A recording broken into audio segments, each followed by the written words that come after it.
Thank you everyone for joining us tonight for this webinar that that's close to my heart is the wildlife and how we can so easily negotiate with them, even though it sounds unbelievable, but it is very real and very, very possible. So I'm going to talk about that tonight and show you how we can do this, with just a thought, basically.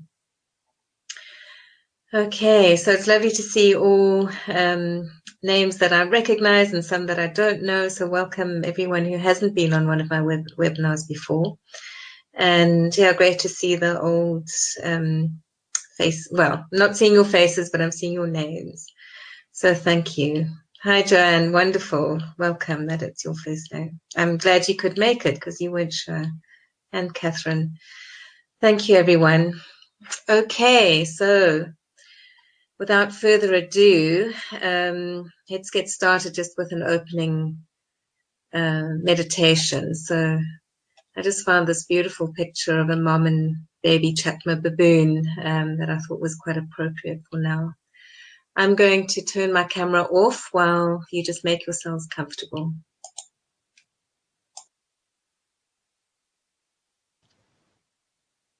Okay, so just make sure that you're completely comfortable.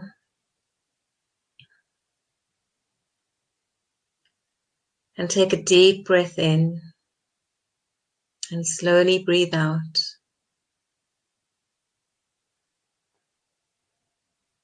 And as you breathe in a beautiful golden light.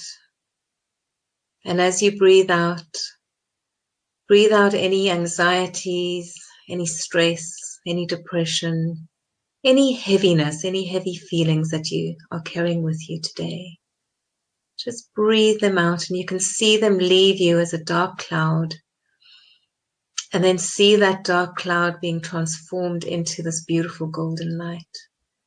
And then breathe in that light again.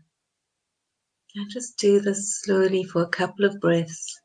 With each breath, you feel yourself relax and go even deeper. With all the earthly worries just falling away and being transformed into this beautiful lightness.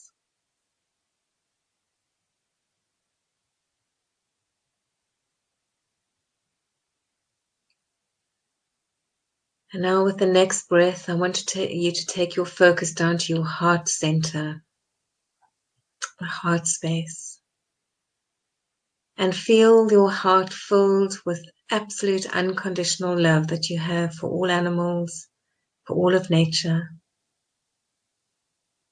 And then feel that love extending out to the animals and to nature. And you can start with the animals that may be in the room with you. Even if you can't see them, if they're little spiders in the corners or geckos on the wall. Or your beloved pets, or animal friends rather. Feel that beautiful love that you have for them. And then extend it a little bit further out of the room into the rest of the house, or apartment or flat, wherever you are. And into the grounds, to the outside, the exterior, to the garden, or to the woodlands, or to the park. Extend that love for all the wild creatures that are out there, whatever form they may be in, and to the plant beings as well, and even to the minerals, the rocks, and to the water. Extend it out to any streams that are nearby, and extend further out to the seas, to the big rivers, to the mountains, and then extend even further out to encompass the whole planet. And then you can extend that love even further out into the universe, to the stars, to the other planets, to the heavens. And then just be in that space for a moment. And then breathe in. And as you breathe in, feel that love returning to you from the universe, from all of nature, from the animal beings, the plant beings, all the beings, even the human beings. And then feel that exchange of love. It's like you're in a circle of connection, and the love is what is connecting you. And know that you are connected to all these beings, to every part, every particle that we exist in and of, we are connected with. So breathe that knowledge in. Feel safe and secure within that knowledge. And acknowledge all the other human beings on this call this evening or today. And see us encircled in a beautiful golden light, holding in that love and connecting us. At the same time, extending that love out to all those around us. And take a deep breath in, slowly breathe out, and then become aware of yourself sitting in your room in the chair. And become more centered and aware, and take note of all that is being said and being exchanged on this webinar this evening. Feel your body, and when you are ready, you can open your eyes.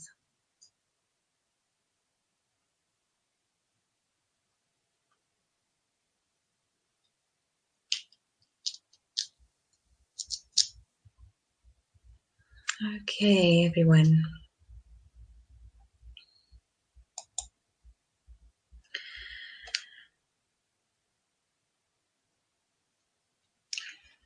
So I hope that got you centered and grounded and in the right space to be here today if you weren't already. So what I'm going to start with is, I was going through my past presentations of different webinars as well, and I always start with the key points. And the key points for working with wildlife is exactly the same as when you're working with domestic animals as well. So you connect with your animal friend, be it an individual or with a group. And when we talk about working with wildlife, we often talk about troops or herds of animals, or shoals of fish, schools of dolphins, a swarm of bees. And I'll talk about how we can connect with that group consciousness of that particular animal that we want to send a message to, or an individual. So an individual baboon or lion or snake or spider or whatever comes into your path that is needing communication with. And that is always by that unconditional love, that one that I was talking about in the meditation, where you go into your heart space, you extend that absolute beautiful love to that being that you want to communicate with. And that's what starts the communication. It's always good to set the intention before you start communicating as well. And what is the intention for the communication? And it would be in order to resolve a situation, perhaps, resolve any conflict or help an animal in need. So always set your intention before you start the communication. It's important to communicate the situation, what's going on. For example, if a baboon is coming into your vegetable garden and eating all the veggies and you don't want them to, or deer. A lot of people live on the urban edge, and if deer come into to eat your roses, or even horses, or wild horses, I'm thinking about we've got a few places. I know in England as well, there's a few places where they have herds of wild horses that come into the villages. It's important to communicate why the situation is upsetting or dangerous to them. Ask the animal what the reason is for them doing what they are doing for the situation. So, my experience is mainly with primates and baboons coming in to urban situations, urban villages, and raiding. People blame the baboons for raiding and stealing food. What is the reason for them to do this? And I'm going to share a few examples after I've gone through these key points. Once you find out the reason, you can suggest an alternative. So what else would make them happy? What would be something that you could offer them? Whether it is a mouse that's living in your roof, and you want to offer them an alternative living arrangement, perhaps out by the compost heap or, in the garden somewhere. Important to show them that there are solutions and alternatives where you can both be happy. Again, important to visualize the ideal outcome or solution.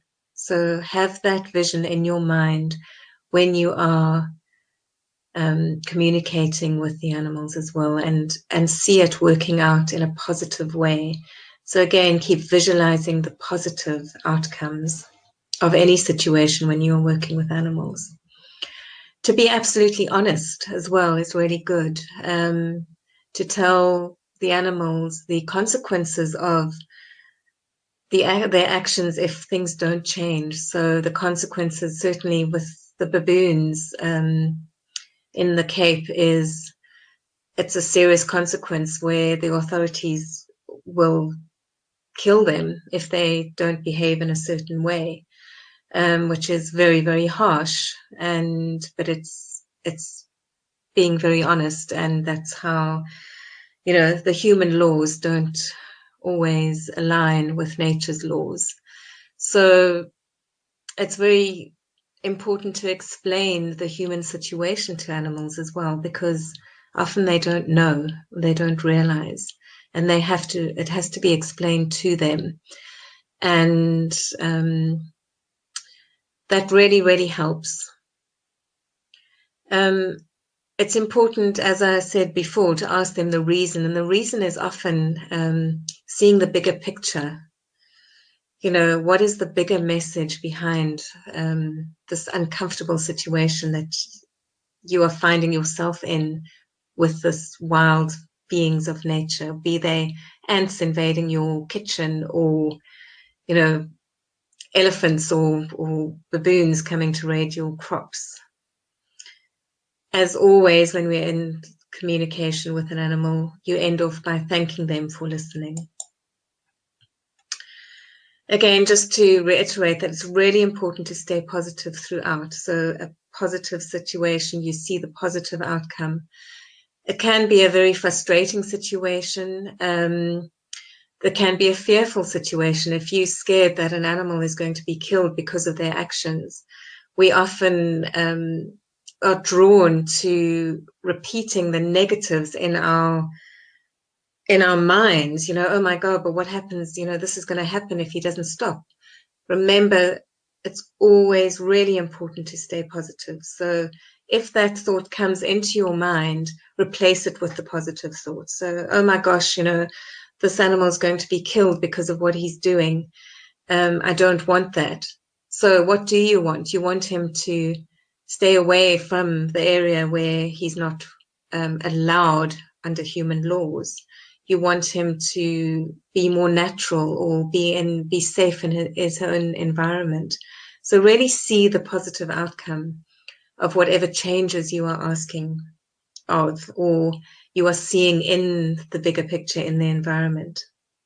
Again, transform any negatives into positives, and to see the bigger picture, because often there is a message for a whole community, or even a global message behind the behavior of animals. especially wild animals. I've seen that so often. They really reflect what's going on in society sometimes. And then again, to focus on the end result and see that as a positive change. Okay. So I want to give you a few examples of, my work in different areas of working with nature. And the first and probably the most famous story is something that happened very early on in the White Line project that I work with, the White Line Introduction Project. And this is it's a Global White Line Protection Trust who are striving to get white lines and actually all lines protected from hunting. And this reintroduction project has been very successful so far in that it is getting white lions back into the wild to rebalance the genetics. And you can look at their website for more information about this. But one of the things in the early days, it was such a sensitive project. And National Geographic were doing a documentary on their story and the story of Linda Tucker. And they had got so much footage, but the one footage that they didn't get and they hadn't got, and they'd been there for about 14 days in order to get this final footage of the white lions hunting successfully from start to finish. And the reason why it was so important for them to get this on film was to show that these are apex predators able to fend for themselves, because according to the science of the day, people thought that white lions were a freak of nature and could not survive themselves by themselves in the wild. And Jason Turner's studies have proven beyond all doubt that they are as successful, if not more successful, at hunting than their tawny and golden cousins. So it was really important that this footage was filmed. And I got there on the final day of the film crew, last night that they were here. If they didn't get this footage, it would just have to be left out because they were running out of time. So we went out, and of course, no pressure. Here's the animal communicator. Now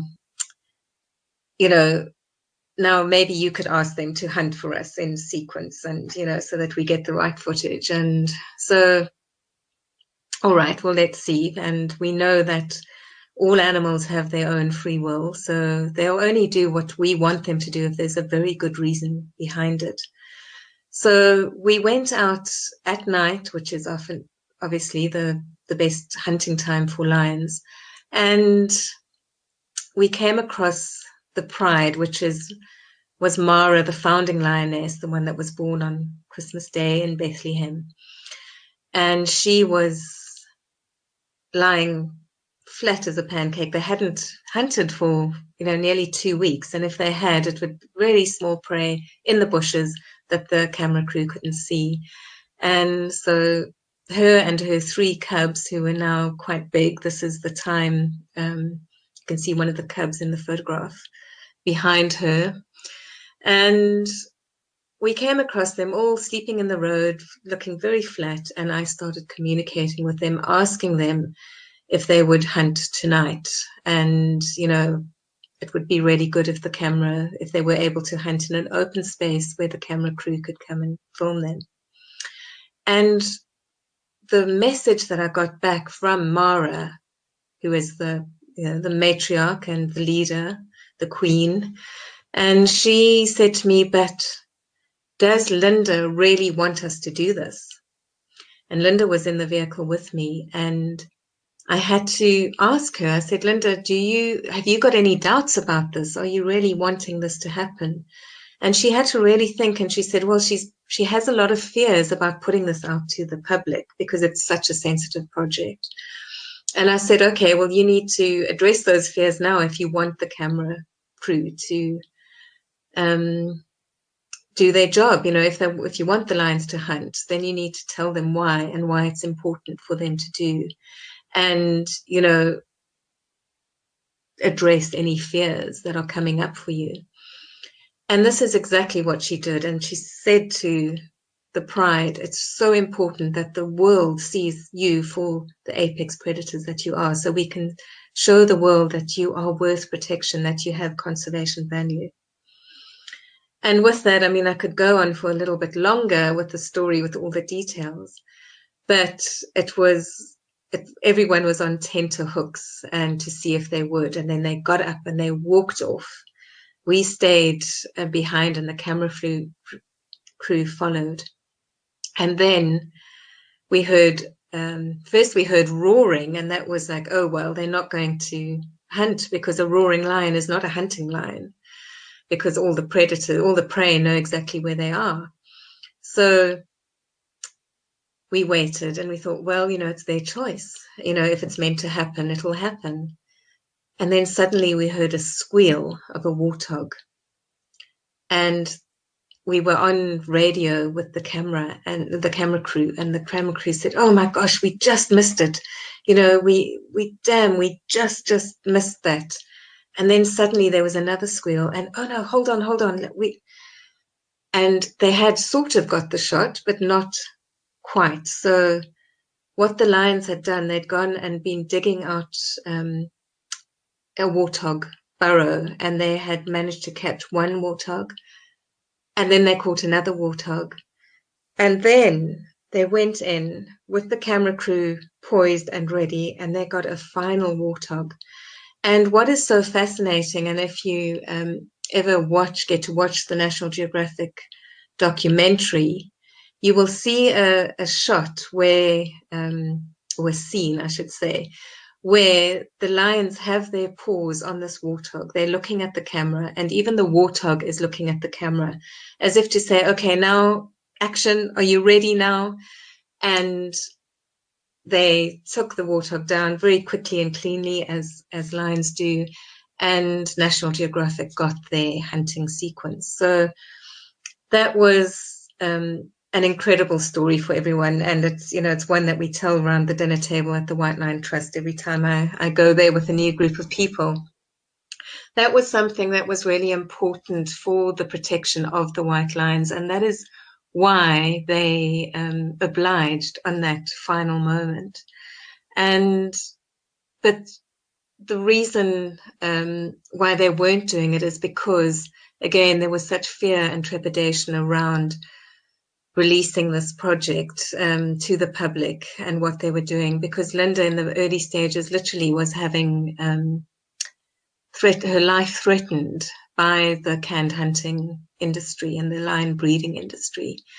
And it's a continual battle, and it's still being fought today. If you do follow lion conservation issues, it is continuing on such a big scale, but we are making a difference. And just always remember that the work that we do, whether it's even just a prayer, we are making a difference to bringing the energy to positive things in wildlife.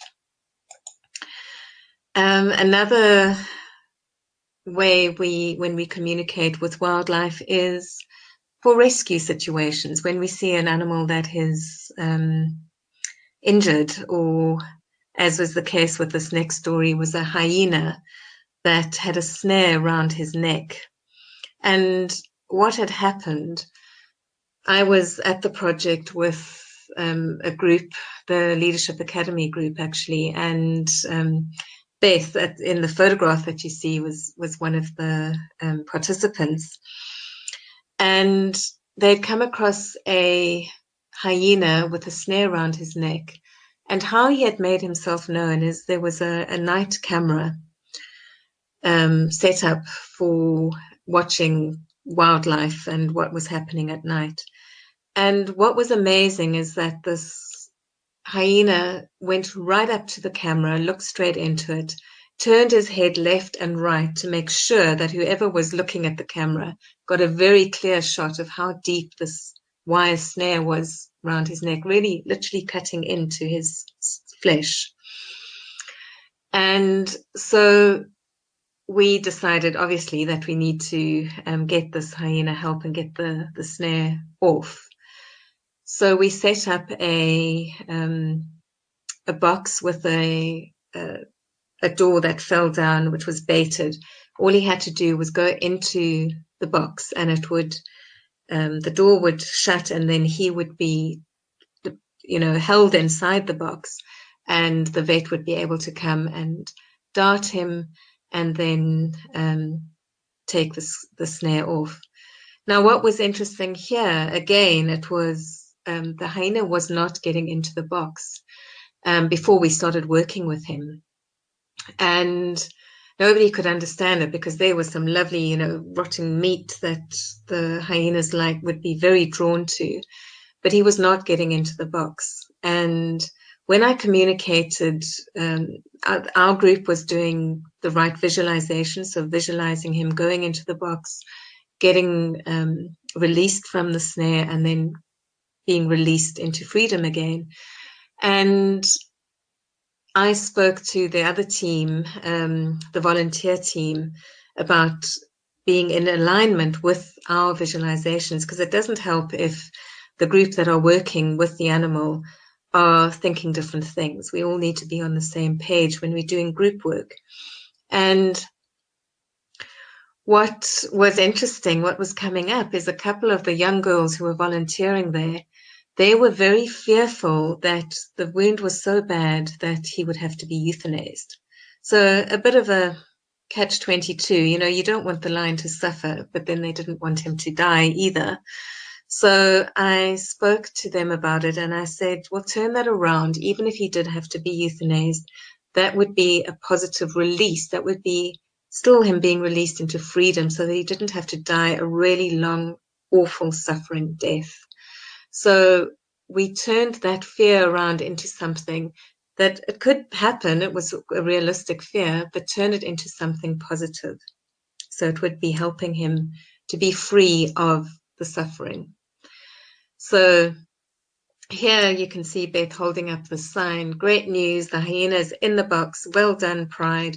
Visualize a successful operation to remove the snare. And that is what we did, and it was completely successful, and he was able to be released. And the information I received from him at the time was that he had a mate, and she was pregnant with pups. And once he was released a couple of weeks later, he came back and they saw him with his mate and the pups. So that was a beautiful confirmation of this work. It really, really is wonderful when we are able to help in this way, and literally through communicating the situation to the wild animals. Okay, and this was a really interesting situation. This is the garden outside of my house in summer of last year, where you can see complete drought, when Cape Town has been suffering the worst drought in many, many years. And this is a group of Egyptian geese. And these geese were across the road from us is a small little wetland river, sort of in between the road and a big shopping center, and quite a busy road at that. And these geese had been staying at the river and learning to swim, and but every day they would walk across the road.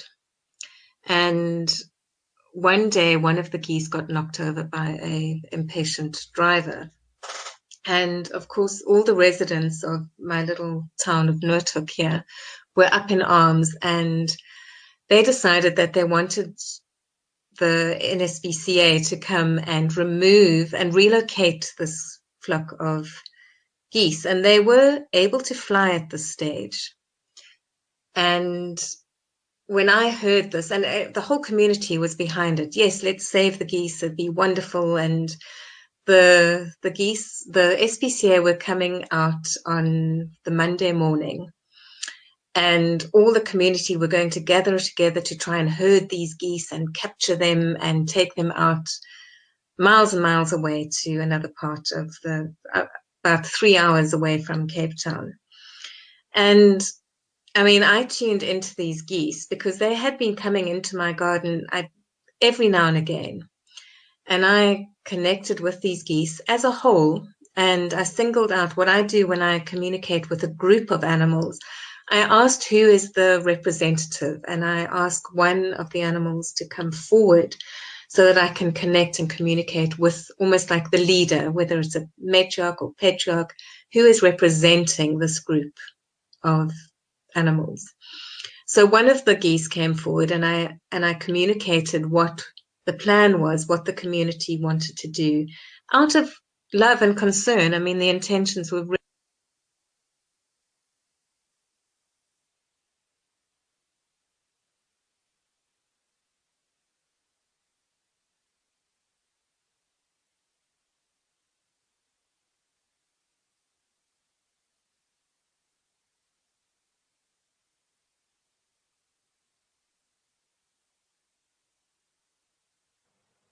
Hi, Wynter, we've lost you.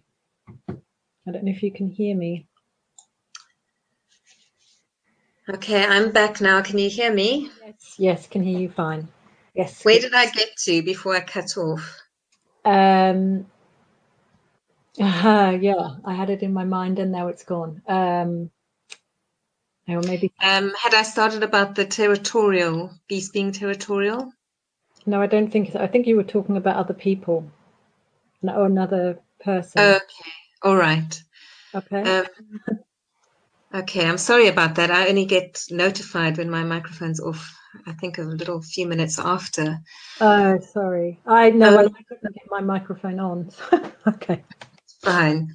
Okay, so they had the people were. I was talking to the leader of the geese. Thank you, Gail. So my scientific and knowledge of Egyptian geese behavior is that they are very, very territorial. And so I was a bit concerned about them being moved to such a different place. I was also concerned about how stressful it would be to try and capture them. In the middle of a busy road, they can fly. It wasn't like they were little goslings that, were completely helpless. So I communicated to them. I said, Monday morning at 9 o'clock, this is what is the plan is going to happen. So I suggested to them to come and stay in my garden so that the people couldn't find them if they didn't want to be relocated. So I gave them another option. And I filled in, I had a little duck pond that I filled up for them using borehole water, which we were still allowed to use at that stage. And had, as you can see, they had food out for them. Sunday morning at about midday, the whole flock of them, about 12 of them, landed in my garden and didn't move for 2 weeks. So that was brilliant. And Monday morning came and the SPCA came and they, of course, they couldn't find them. Afterwards, I spoke to the community and I did say to them, they're really safe in my garden. I'll keep an eye on them. They've got water, they've got food. So, as long as they don't start, keep crossing the road, then they'll be fine. So it was a really good outcome, and they all grew up and they flew off and got their own mates, and a couple of them came back again in the next season. So a very, very good outcome for those beautiful Egyptian geese, even though some people think that they're a bit of a menace because they're very, very noisy, and they do so territorial that they can chase other birds away from their place. So anyway, that was a very simple communication that was done for the Egyptian geese, and a happy story. Okay, and then another reason why we would be communicating with wildlife is conflict between human needs and nature needs, basically. So it's the space issue when certain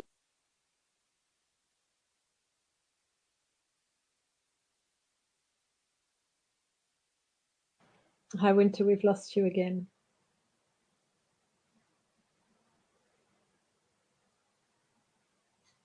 I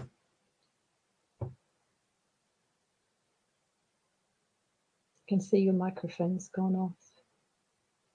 Okay, I think I'm back. Hello. Yes, I see you there. Okay, great. Those space issues all around the world, there's not enough space left for wildlife to be truly wild. So they are taking advantage of the human environment. You know, they're coming in to find the easy food, to make homes in the shelters that we actually provide for them as well. So the more we populate the planet, and you know, the more of a problem this is going to be, unless we can start sharing our space with them. So, you know, one of the things is to make space for them. So, you know, if you are living near a forest where there's wildlife coming through, allow them to come through. You know, don't plant things that you don't want them to have, for, you know, for want of a better example. Take responsibility for your own crops or vegetables, or whatever you don't want to share.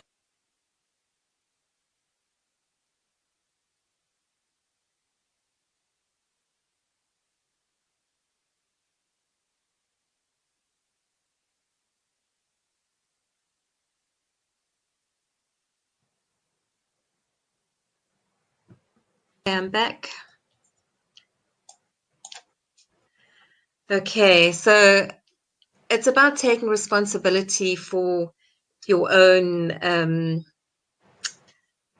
space as well. And one of the things that an example here where I've shown the photographs is I've got chickens. Most of them are rescue. And I had quite a big number of them at one stage. And during this dreadful, dreadful drought, when there was very little food, wild food for the sparrowhawk that you see in the other picture there. This is the black sparrowhawk, who's not endangered as yet, but vulnerable. And they, you know, because of the drought, there was less food for the smaller animals, less grasslands, less seeds.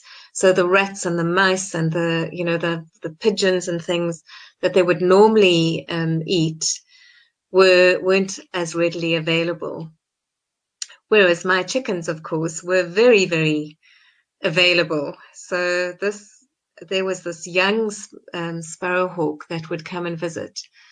And my chickens are free range. They do have a coop, but they hated being kept into the coop, and they'd always try and get out and really be miserable if I kept them in, even though it's quite a big coop. But they do like roaming free. And this hawk would just know. He was so she was so clever. She would see when we were going out to take the dogs to a park, and when one particular car was gone, and that is when she would come and she would target the chickens, and normally the weaker ones and the more fearful ones, the hens. And I would get back and I'd be absolutely really upset, really, really upset, because they, you know, they've all got personalities and names, and I'd get really upset. So I wanted to communicate to the hawk that this is just not on, you know, please leave my chickens alone. And when I connected with this hawk, I got this wave of gratitude coming from her. I've realized she was a female, and this absolute gratitude. And she just said, thank you, thank you, thank you for allowing your chickens to be around for me, you know, and this, thank you for helping me. And, you know, what can you say to that? It's not like, oh my gosh, but okay, fine, but you're not allowed anymore. So I negotiated with her, and I actually said to her, all right, you know, if you really, really need to take my hens and they are there and they offer themselves up for you because they don't want to be kept inside, then please will you eat them completely and not let me find the carcass, because that was my big thing. I'd come home and I'd see this half-eaten dead chicken, and that would be really awful. And you know, the next time she did it, this is a picture in the background, and you can't really see that well, but that sort of dark shape on the ground is her finishing off the carcass. She stayed the whole day, finished everything, and then even took the bones away. And to me, that was just, I thanked her for doing that. And you know, she took a certain amount, and then once the rains came and life came back onto the mountain, I haven't seen her for about 8 months now. So really, really, that was an animal in need, and she took advantage of my hens that were freely running about. And you know, I had to accept that, and I had to realize that, you know, they were also being part of the bigger picture. You know, the bigger message there for me was about sharing and realizing that every animal plays a role in the ecosystem, which we know logically, but when it's your animal friend that gets eaten by a wild animal, it's not, you know, it's quite hard to just accept that. So that was an important lesson for me and a message for me as well. And beautiful to see this female sparrowhawk. And then I actually saw her a couple of months ago with a mate and with a chick as well. So they are populating again. She's happy, and you know, she's safe because of the sacrifice that my chickens gave of themselves. So again, that's something that we work with in communicating with wildlife. Another thing, you know, I talk about the baboons because that's what I know so well, living with them in Cape Town and being a trustee of the Baboon Matters Trust. And, you know, the big thing, again, about taking responsibility, the baboons come in for easy food. And when people leave their rubbish out, or, you know, even the authorities don't, you know, collect the waste on time, or don't, you know, have these big centers of waste where they don't make them baboon proof. It really is. And then when the baboons come in all the time, they want to kill them. I mean, it's really, really bad show. It really is, for me, you know, not to be judgmental, but it is so wrong when you could be doing things to prevent the animals from coming on a very physical level. Another thing with baboons, people are really get worried about their little dogs when the baboons come into their gardens, because they say that the baboons attack the dogs and kill the dogs. And, you know, that happens very, very rarely. I've actually seen more baboons killed by dogs than dogs killed by baboons. And here you see a big, big male baboon eating with a little Maltese scrap poodle terrier type lying quite happily next to him. So they can, you know, as long as you don't get hysterical about it, they can really be together without any conflict. One of the things I wanted to share with baboons is I did a workshop on communicating with baboons in an area up in the garden route where the village was having real problems with the baboons, worse than they'd ever had before. And only after the, you know, in the past 18 months, whereas they'd been living there for years and years and years without the baboons coming into the houses, causing real damage. And this is to people who actually loved the baboons and didn't want to hurt them. Whereas in the middle of Cape Town, I've seen it. It's so strange when people who love and tolerate the baboons will leave them alone. They'll maybe just walk through the garden. But the people who really, really don't like the baboons and want to kill them and are scared of them, the baboons will come and cause the most dreadful damage to their houses. You know, break into the house, steal all the food, rip their gutters off. But this was happening to people who really loved the baboons, and I couldn't make sense of it. It wasn't, this doesn't normally happen. So what is going on? So in the workshop, we actually connected and, with the troops, saying what is changed. And we looked at the physical stuff. So there had been a lot of logging in the forests around there. There'd been a power station built in the environment. There'd been one of the informal settlements had grown exponentially with people coming in to settle from other countries. And so this all contributed to their stress and their, lack of space and change in their environment. But the one thing that really shook me is I got the word saying, well, I got an image first of a baboon that had been skinned, a dead baboon that had been skinned. And this was like absolutely horrific for me. And I couldn't believe that people were doing this to baboons. I really couldn't believe it because, South Africans, I know in other countries in Africa, baboons are used for bush meat. They are hunted for meat.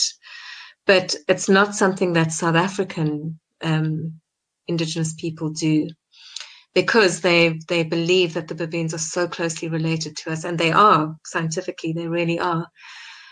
So, and then the words came to me, there has been an abomination. And I spoke about this in the workshop, and people started talking, and they said, they are right. There have been people that are coming in from other countries in Africa and have started hunting the baboons for bushmeat. So that was the main reason why they were so angry, and they were targeting the people that loved them in order to bring their attention to this abomination and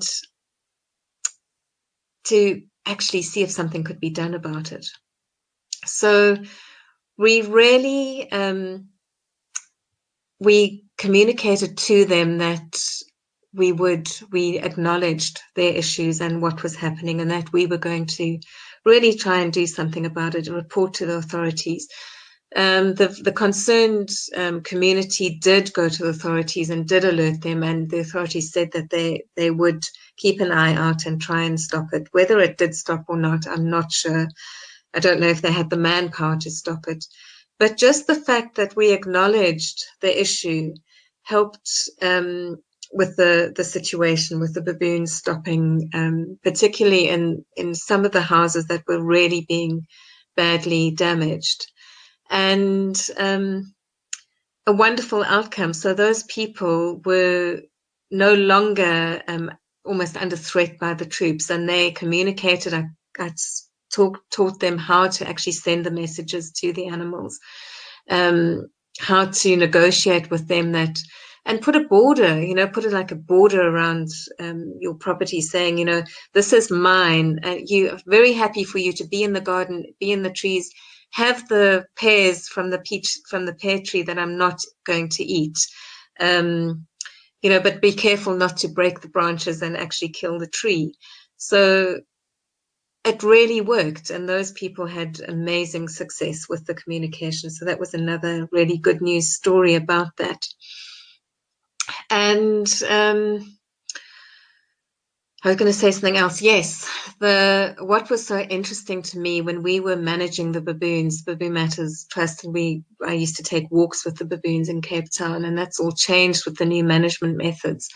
But the poorer people were so much more, or took so much better responsibility about their waste and their food, which was interesting. So, the rich housewives in the more affluent areas, when a baboon came into the house, and they were okay if they took all their shopping, they could just go down to the supermarket and buy another week's worth of groceries.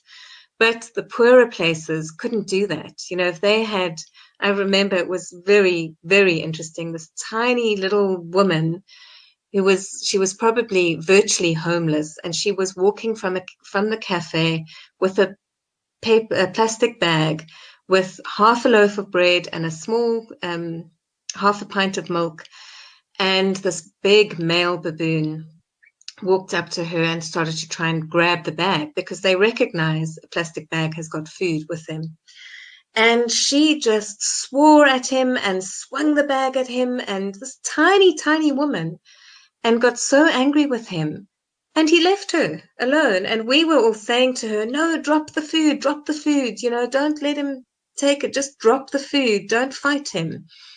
And because that's what we're told, because in baboon society, they don't share their food. So only the alpha male gets the first choice of food, and you never take food from an alpha male. So the fact that people feed them, because that's what people like to do, they've got used to the fact that our food actually should be their food. So they're quite happy to just really use force to take food from you. So the best thing to do normally is to drop the food. But what was so interesting with this woman is she had her boundaries, and she said, no, this is my food. I'm not allowing you to have it. And he respected that. It was amazing to see. It really was. So, again, take responsibility for your own space and your own boundaries, and animals will respect that.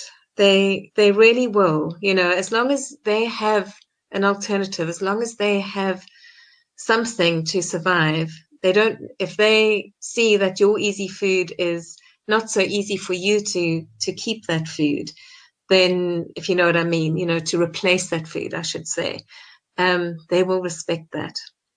So that's an interesting, it really is about having respect, mutual respect. You respect them.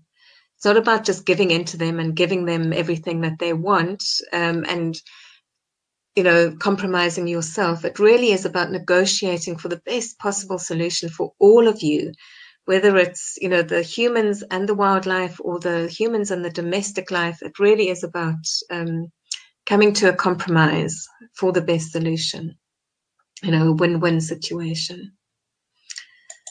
Okay. So now I also want to talk about insects, because, a lot of people don't have baboons and, wild deer or foxes or elephants coming into, or even snakes coming into their home, or disturbing their vegetable gardens. But we all have to deal with insects coming into our home. And really, it's the same method of communication.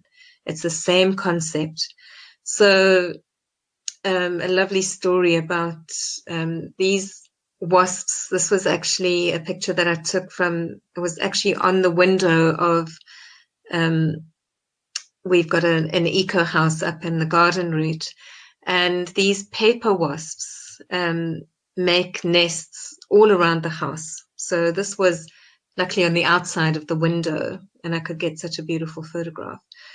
But what was interesting, when we first bought the house, it needed a lot of renovating. So it's a lot of wood and cob that needed re-varnishing and sanding, and there were hundreds of these. It was a season where the paper wasps were in full, action mode. And what was lovely is the guy that did the work for us, he's very in touch with nature, and he was a bit worried about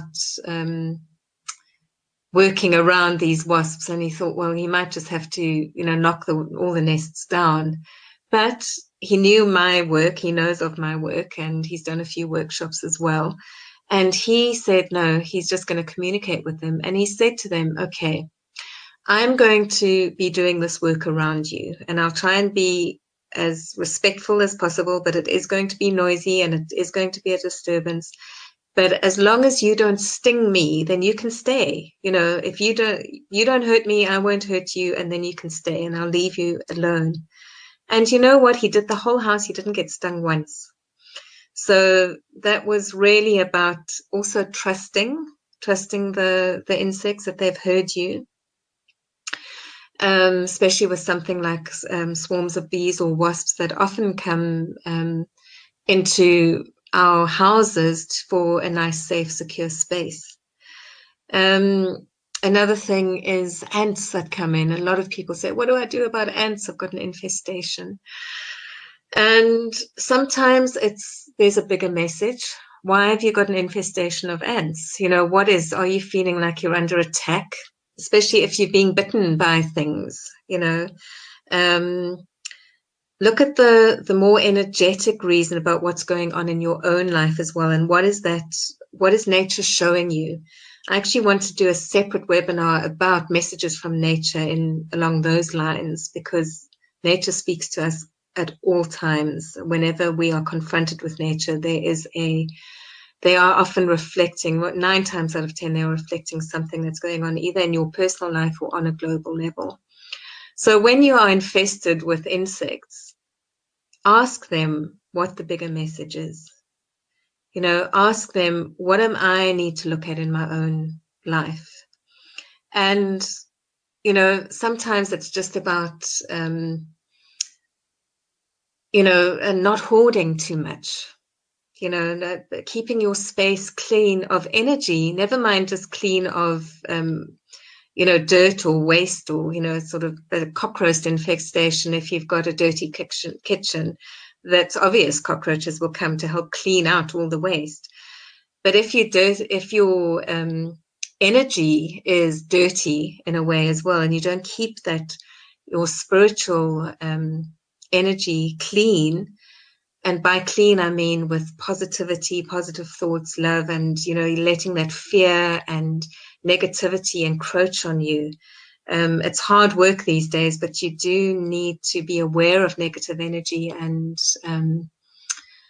clearing it, keeping it clear just through prayer or love. Love is the opposite of fear, positive, the opposite of negative. So what is more positive than the energy of love?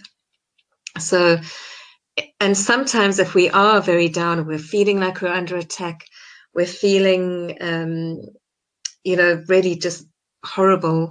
Sometimes these horrible insects that we don't feel pleasant about, that makes our skin crawl, will come into our houses. I don't think insects are horrible at all. Actually, I don't even mind mosquitoes, which drives my husband absolutely mad.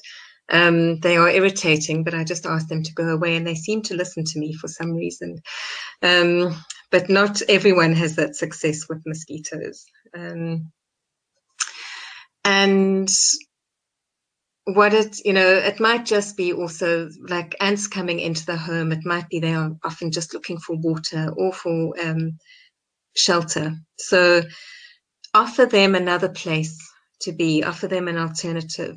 Sometimes what I do with ants, if this is the whole pile that I see, creeping through the kitchen, I will put a saucer of water outside, especially if it's very dry and there's no rain. And, I communicate to them that, that's your safe space. There's water there for you. There's, there's food outside. I'll even put like breadcrumbs or something outside if I want them to sort of lure them away, or offer them. It's not really luring them, but if you have the intention that it's an offering to them, so that if you have an agreement, as long as you have space, you have food and water outside, then you don't need to come inside to have it. Rats and mice, that's also a big thing that people ask me about, rats in my roof, what can I do? Again, suggest that there's another place for them, and even, offer them, if you have a compost heap, great, find them a safe space and suggest that they go there as an alternative. And it really does work. And rather than let it become an infestation, even if you suspect that there's one mouse or rat in your house, communicate with that animal before they start taking over. And one of the, communications that I'd like to share with you about that is when we bought this house, this eco house in Wilderness, it was an interesting experience for me because it was the first time I had ever owned property in my own name. And the person that we bought it from, she'd actually built the house. We didn't build it. We bought it ready built. And she was still living on the property on a little cottage. And I didn't really feel like it really belonged to me because the previous owner was still around. And I almost feel like I'm whispering this to you. But this mouse was chewing through. We had we've got raffia ceilings, and this little mouse was chewing holes in every single room with the ceiling. And I was begging this mouse not to. And eventually I got really angry and I said, listen, this is my house, not your house. This is my house. Please stop ruining it. Stop making holes in the ceiling. There's plenty of food outside. There's plenty of other places for you to be. And I got such a clear message back. This doesn't feel like your house. I think it's my house. This was the mouse. And I thought, it really made me think, have I really taken ownership of this house? Is this really my house? Or have I just left it? Is it like in a void because now the previous owner doesn't feel it's her house anymore because she sold it to us? But I'm not taking responsibility for the ownership of this. So it was almost like there was a void in the energy. And this mouse had thought, "Way, you're great. I'm going to set up home here. This is my house now."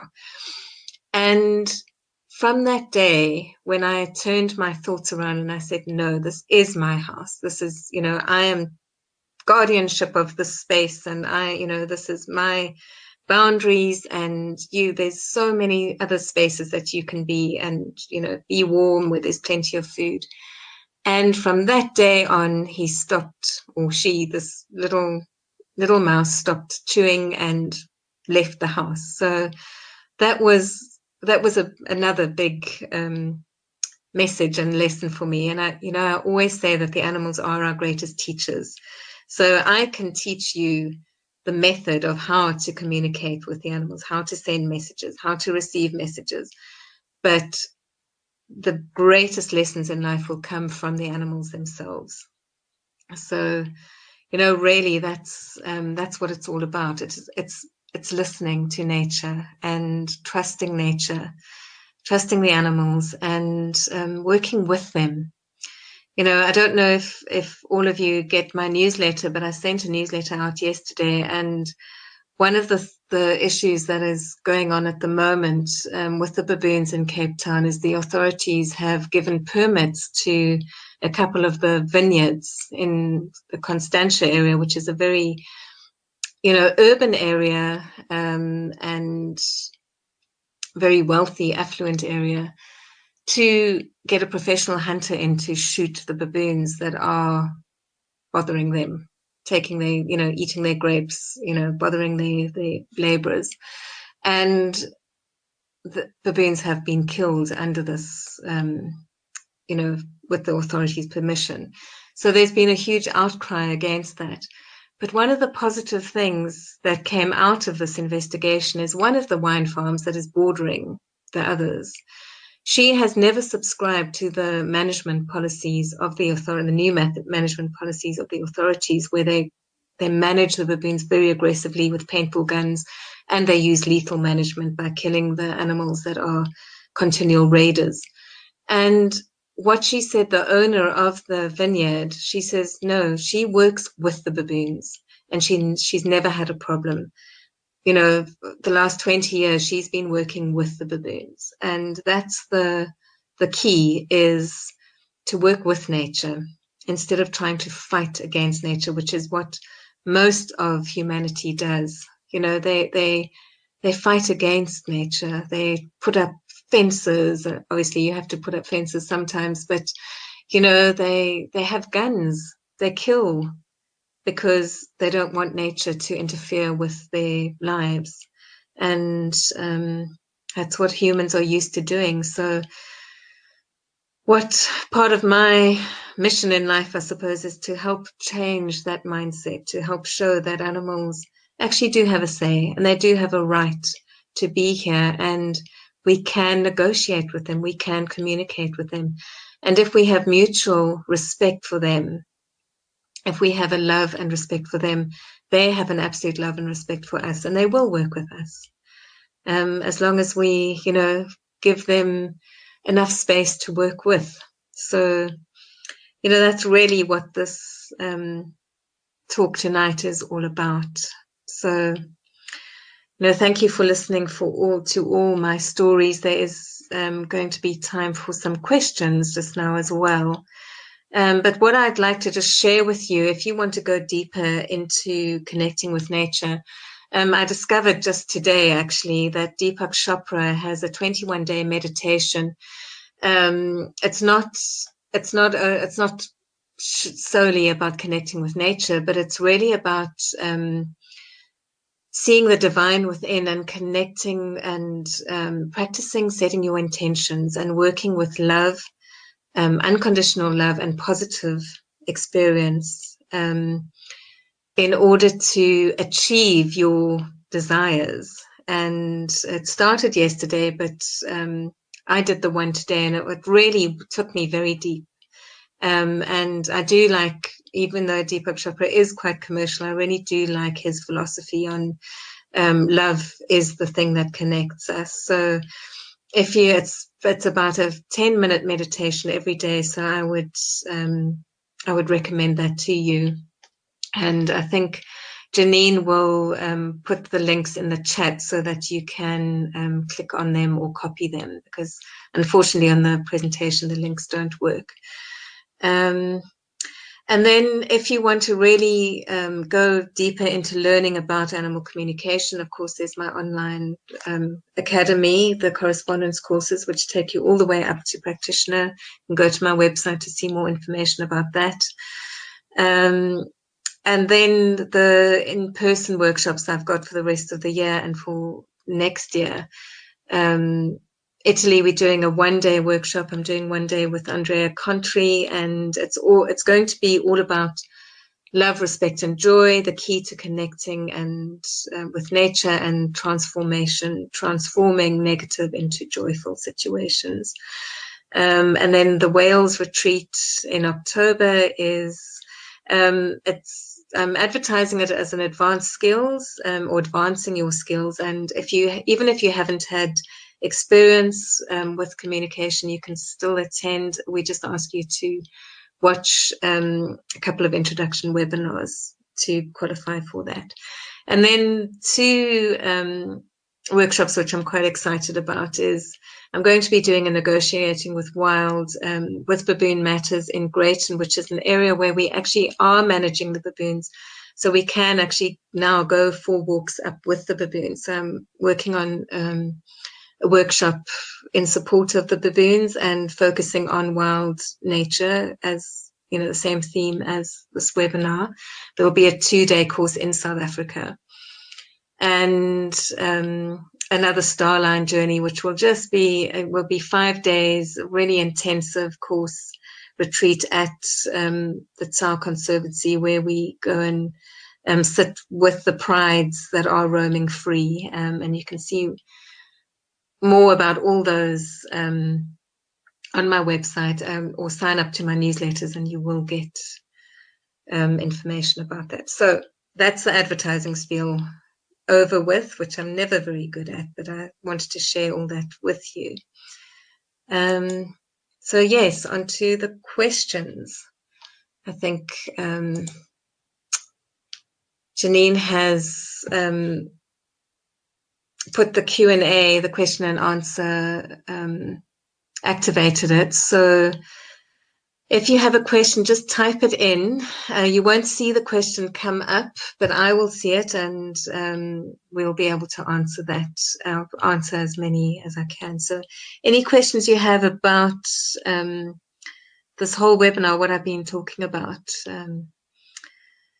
So please feel free, and I'll try and answer as many as possible. And just while people are perhaps typing, the picture I know is not of a wild animal. That is my mini white lion, Frederica. He's very happily rolling in the grass there. So I just thought I had to share her photo. She had to be a little bit part of the wildlife here. Okay. All right. So I see Janine in the newsletter has in the newsletter in the public chat has put the different links on so that you can follow those. Gail, to do a webinar on wild animals in human care, yes, that would be a lovely subject to do. Thank you for that suggestion, because so many wild animals are in captivity, being, in sanctuaries, and that's an important subject. So yes, I'll definitely do one in that. Okay, can you share about animal species that are going extinct? Sure. One thing that has struck me lately, because I am involved in these different organizations that are fighting to save different species, namely the lions and the baboons, is one thing I notice is that people will only support and start wanting to save animals when they are critically endangered. So why, an anomaly, we have to wait till there's so few of them left that we realize that they're going extinct before we start doing something about them.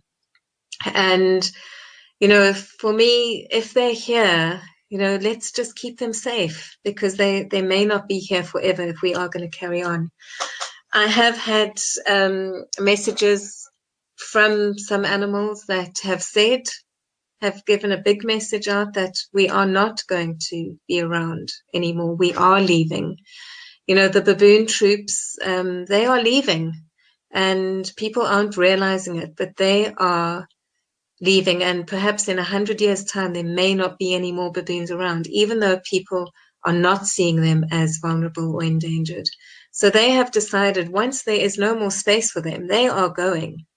And, when this is a physical manifestation of our lives on this planet, but it's a very beautiful manifestation. It's a very beautiful physical place that we are, and these animals are incredibly beautiful. And even though we know perhaps that, once they leave, they are in another realm, they still exist, their energy still exists.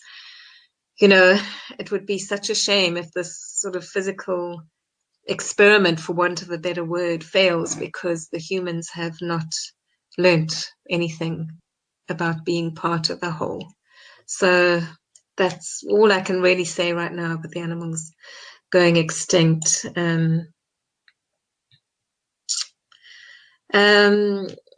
talking about the sandwich method. Yes, I talk about that in my introduction workshops, the positive visualization. So that's, for example, if you say, example with the geese crossing the road, the sandwich method is, the positive visualization of them flying over the road and landing in my garden and being in a safe space.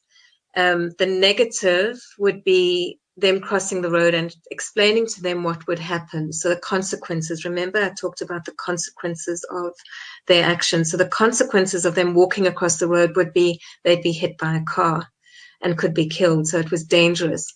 So then you reaffirm the message with a positive one of seeing them flying over the road and landing in the garden.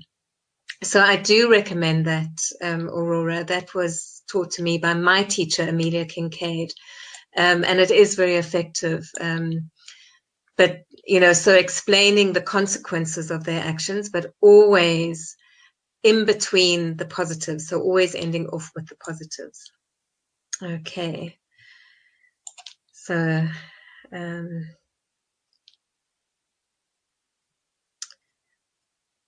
Okay, oh, sorry, they're coming fast and furious. I just have to look through them.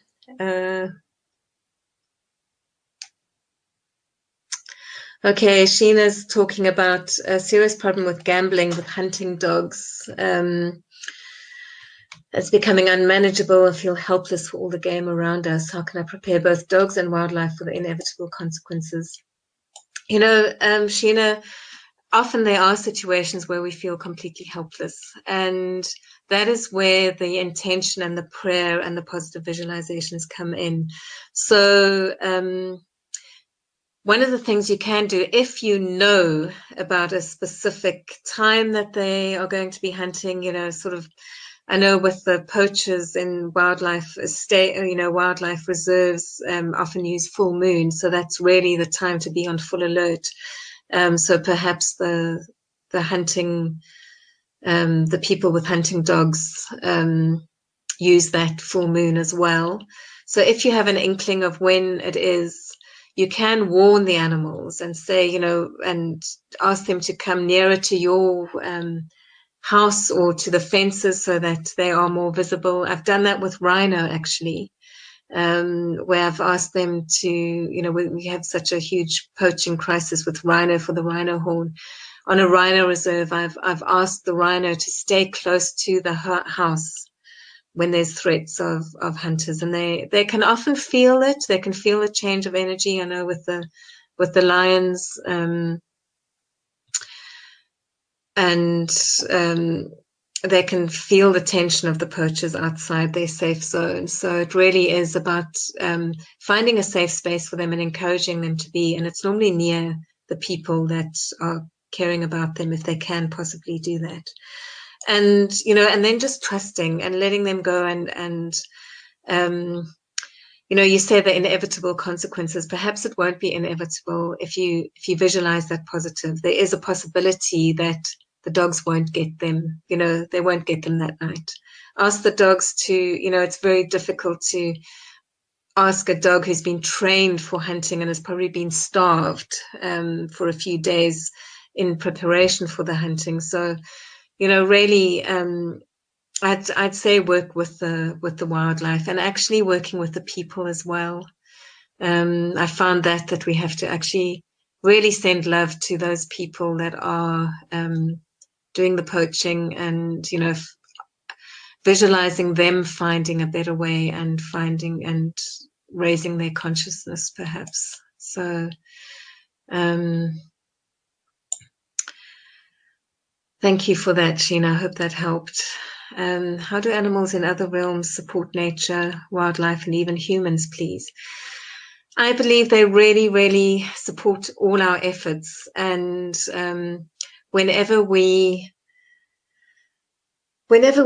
reach out to those other realms, be it through prayer to the Creator, to God, to our guides, to the angels, to the other animals in those realms, they lend their support with us, and you can ask, just thinking about that, thank you for that reminder. You can ask the animal guides of the animals that are under threat to help protect them,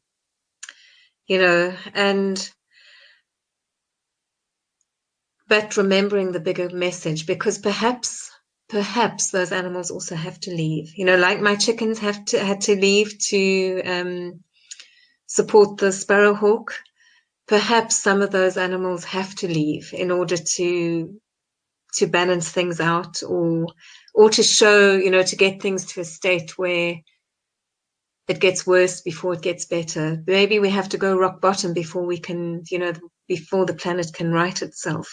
I've no doubt that nature has a bigger plan and than we do, but it probably won't be as we want it to be. So I'd say through prayer, Christine, they are there to support us in our consciousness. If we are connected with nature, then they are connected to, and they can support us in that.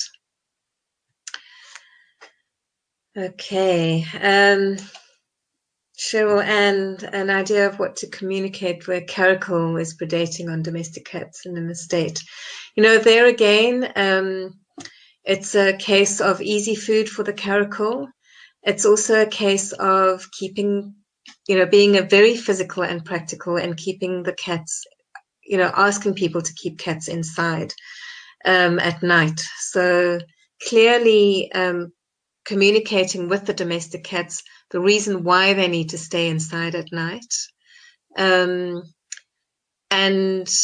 really just being responsible on that physical level as well. I've also had that situation, our eco house in Wilderness. There are caracals around. I know in Cape Town in the mountains there are. It's a very real threat to the cats. So,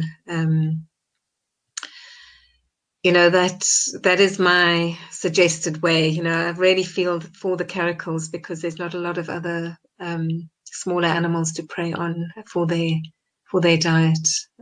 So yeah, it's a difficult one. Okay.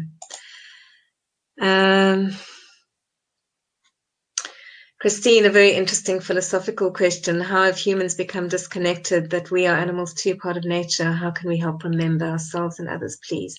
That is what my work is all about, helping people to remember that we are part of nature. And, the disconnection has come, I've learned certainly through the indigenous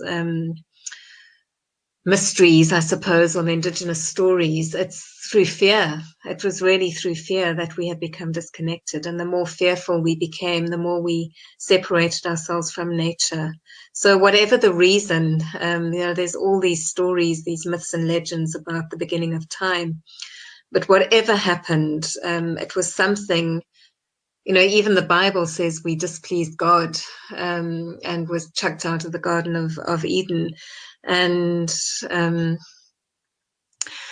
how did we become so separate? And I believe it was through fear, whatever caused the fear. There's a credo in Wynter talks about the story where an alien race came down and instilled fear in us for the first time. And that's what separated us from the animals. So, but, for so many humans, there's still that essence that is part of nature. And it is about remembering that. We've been so conditioned to be separate and to be dominant over nature. So, part of my work, and I think all animal communicators in the world, that's our goal. That's what we need to do is help people to remember. Unfortunately, I think people need to be ready to remember as well. It's just like, if you want to make a conscious diet choice, you can't force someone to be vegan, even if you feel that it's the only way to save the planet. They have to be ready. It's a mindset. And, that's a whole other subject, but, you can't force it on people. People need to come to the realization themselves. And often it's an experience they've had with an animal that helps them get to that realization. So yeah, we just carry on doing what we do and lead by example. I think that's the best way. Okay. Yeah, and the rhinos, the awareness and conservation that is done over the last 20 years, it appears things have gone from bad to worse, and that's on almost every level with wildlife. My focus is on more on the lions, and it would horrify you to know that lions are actually even more under threat than the rhinos. And yeah, it's something that we just have to keep on trusting and believing. And I think on some level, it's things have to get rock bottom before they start rising again. And I'm just keep praying that. And when I say praying, it's about co-creating with the universe. It really is. And whatever prayer means for you, and it's not a desperation of please don't let this happen. It's really about please let this happen. So, really about being conscious and being positive, trying as hard as it is to stay positive and see the positive things that people are doing, because there are projects out there that are working, and focus on that energy of that positivity and moving, expanding it out. So thank you and for that, and I hope that makes sense. Okay, I know we're running out of time, so people are having to leave.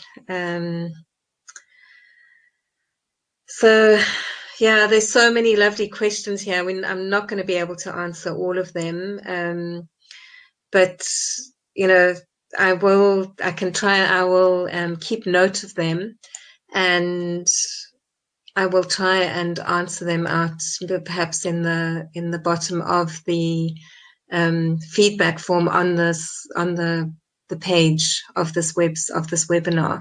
So have a look at that, and I'll let you know when I can answer those for you as best as I can possibly. So thank you for all those interesting questions. I wish we had more time. But I really don't want to end this webinar without a beautiful closing meditation for everyone. So that even let's do a beautiful visualization of support for our wonderful nature. Okay. So thank you, everyone. So on that note, just make yourself comfortable again. And take a deep breath in. And slowly breathe out.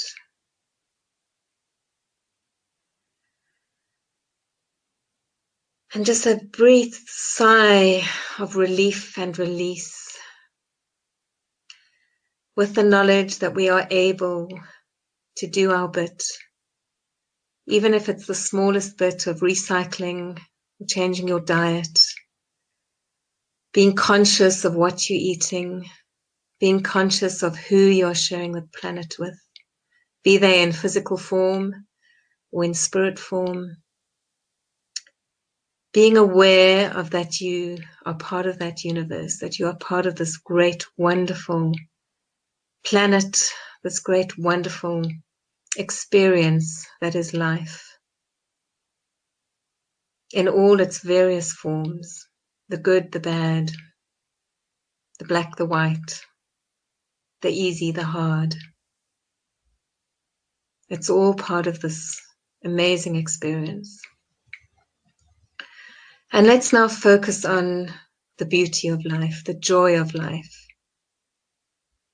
the joy of seeing wild animals that are protected in their open spaces. They still are there. There may even be few, but they are there. And those that have agreed to stay during this time, this really harsh time for nature on Earth, thank them for staying for us. And pledge that we will do our best to help them stay safe so that our children and our grandchildren can be more enlightened by them and can witness them and see humanity changing, see this great shift. Even if it comes through crisis, even if it comes through nature shaking her back to get rid of those that do not serve her. And even if it is those who do serve her, nature has no judgment. Nature is neutral. Nature reacts. She reacts positively when we give positively, when we send out positive information, positive energy, positive visualizations. She responds to that. When we send out negativity with fear and destruction, she responds to that.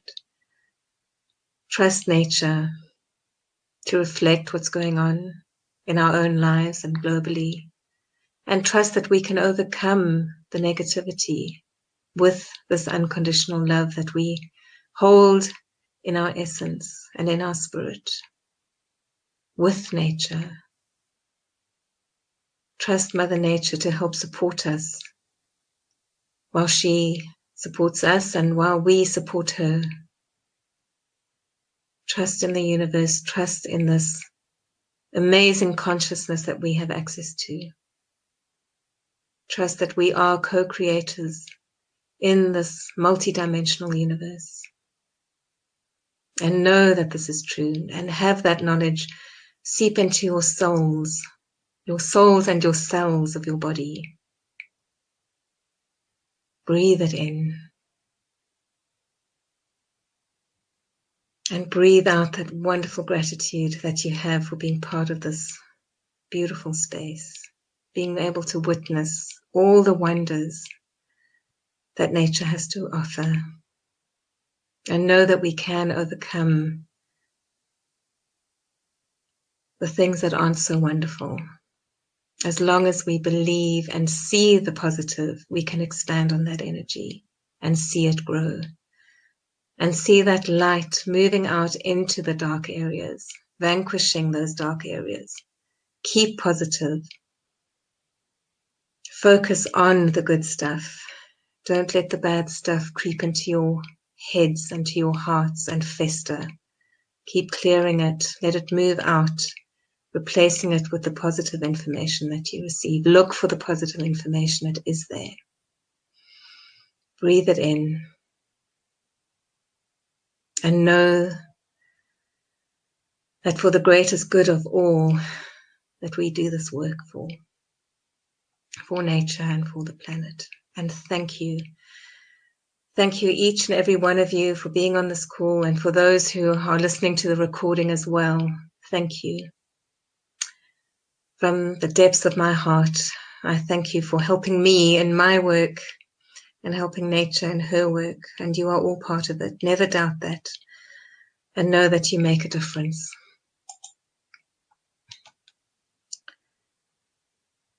Okay, so on that note, please just open your eyes and feel safe as you go about your day or go end your evening. Okay, so thank you very much, everyone. I'm going to say goodbye and good night from here, South Africa, Cape Town, where it's 9 o'clock at night. And wishing you all the best, and know that I'm here if you ever need to email me for anything, with suggestions, with questions. I'm here to take this work forward. So thank you. And thank you, Janine, for holding this as beautifully as you always do. My pleasure, always. Okay. And thank you for a superb webinar. So inspiring and moving stories and the guidance. It's, yeah, my heart is overflowing. Good, thank you. And always, I always feel the animals with me when I do these. Sometimes I feel like the words that come aren't from me, logically speaking. They're coming from somewhere else, especially the meditations. And so I certainly felt it in that closing meditation. I used words that I wouldn't normally use in normal conversations. So, yeah, thank you. Yeah, I felt that too. Okay, and I just saw a message from Gail as well, just before we go, to consider putting 2 South African trips back to back. I'll definitely consider that, Gail, so that the international people could take part. So yes, a trip to Greyton with the baboons and then onto the Lions. That sounds like a fantastic plan. So thank you. The dates aren't set yet, so it's definitely a doable thing. Okay. So thank you. And on that note, I'm going to say goodbye to everyone. And Bye, sending Wynter. Thank you. Goodbye. Sending lots of love to you. Okay, so just a reminder if you haven't already subscribed to the Big Market channel, because when we set up new webinars, you'll be notified. And I don't know about anyone else, but I'm really looking forward to the messages from nature. It's not set yet, but that's going to be a brilliant webinar, because I always see the messages. I just don't know what they mean. So wishing all of you a wonderful evening or afternoon, and bye for now.